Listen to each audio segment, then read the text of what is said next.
Imagine this. No coat, no heating, no walls thick enough to keep the wind out. The temperature outside is minus 30 degrees. Your food ran out 4 days ago, and winter has only just started. This wasn't a movie. This wasn't a nightmare. This was Tuesday for ancient humans living through the last ice age. And somehow, they didn't just survive it. They figured out things about cold, fire, and human endurance that science is only now beginning to fully understand. Here's something most people don't realize. Ancient humans didn't just face normal cold winters. They faced the Ice Age. Between 115,000 and 11,700 years ago, much of the Earth was locked under massive glaciers. Ice sheets covered large parts of Europe, Asia, and North America. Average temperatures were 4 to 10 degrees Celsius colder than today. Not locally, globally, and in the regions where ancient humans lived, winters were genuinely brutal. Temperatures stayed below freezing for months. Plants disappeared. Animals migrated or hid. Food disappeared. Water froze. And darkness lasted for up to 18 hours every day. This wasn't inconvenient. This was a survival crisis that lasted for months. Studio microphone narration. And yet archaeologists keep finding evidence of ancient humans living through it. Campsites, hearths, tools, art. Not dying, living, thinking, creating. The question that keeps researchers up at night is simple. How? Fire wasn't just warmth. For ancient humans facing brutal winters, fire was the difference between existing and not existing. Archaeological evidence shows that ancient humans controlled fire hundreds of thousands of years ago. But here's what most people overlook. Fire wasn't just about staying warm. It was used intelligently. Ancient humans built hearths deep inside caves. The stone walls reflected heat back into the living space. Some archaeological sites even show multiple hearths arranged to create overlapping heat zones. They weren't simply making fire. They were engineering warmth. One famous cave was used again and again for thousands of years. Generation after generation returned because it worked.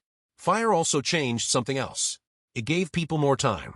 With fire, ancient humans could repair tools, teach children, share stories, and plan for tomorrow. Ancient humans didn't just survive winter around the fire. They built civilization there. Here's a question that sounds simple. When did humans start wearing clothes? Scientists can't find ancient fabric, but they discovered another clue. Lice. Body lice evolved from head lice when humans began wearing clothing regularly. Genetic studies suggest this happened between 83,000 and 170,000 years ago. But wearing animal hides wasn't enough. The real breakthrough was the invention of a needle. Ancient bone needles have been discovered across Europe and Siberia. Some are over 50,000 years old. These tiny tools allowed people to sew fitted clothing, not just wrap themselves in animal skins. Layered clothing trapped warm air, blocked the freezing wind, and protected the body from deadly cold. Ancient humans didn't accidentally create warm clothing. They designed it. The most important thing ancient humans did for winter didn't happen in winter at all. It happened in summer and autumn. Preparation. Ancient humans planned months ahead. They stored food before the cold arrived. Archaeologists have discovered ancient food caches, hidden beneath frozen ground. The frozen earth became nature's refrigerator, keeping food fresh for months. But here's something surprising.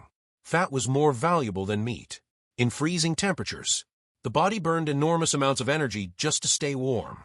Ancient humans knew they needed calorie-rich food, not because of science, but because experience taught them. They weren't simply eating. They were fueling themselves for survival.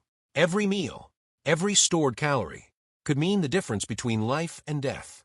Everyone pictures ancient humans living in caves. And yes, many did. But here's what most people don't know. Most ancient humans didn't have caves nearby, so they built their own shelters. Archaeologists discovered shelters built almost entirely from mammoth bones. Some are over 15,000 years old. Huge skulls, massive jawbones, strong leg bones, locked together to form a sturdy frame. Then they stretched thick animal hides over the frame, creating protection from the freezing wind. Inside, a small fire burned at the center. Several families stayed close together, sharing warmth.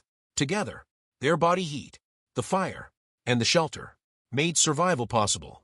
Ancient humans looked at the bones of the largest animals on Earth and saw something completely different. A home.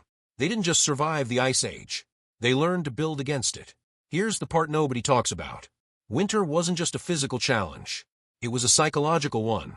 Months of darkness, cold, confinement, and never knowing if the food would last. And yet, some of the greatest works of art in human history were created during the Ice Age. Why would people spend precious time painting when survival was so difficult? Maybe it was ritual. Maybe it was teaching. Maybe it was hope. Fire brought people together. Stories brought people closer. The darkness outside was endless. But inside, they shared warmth, laughter, and hope. Ancient humans needed mental survival just as much as physical survival. And together, around the fire, in the darkness, they found the strength to keep going.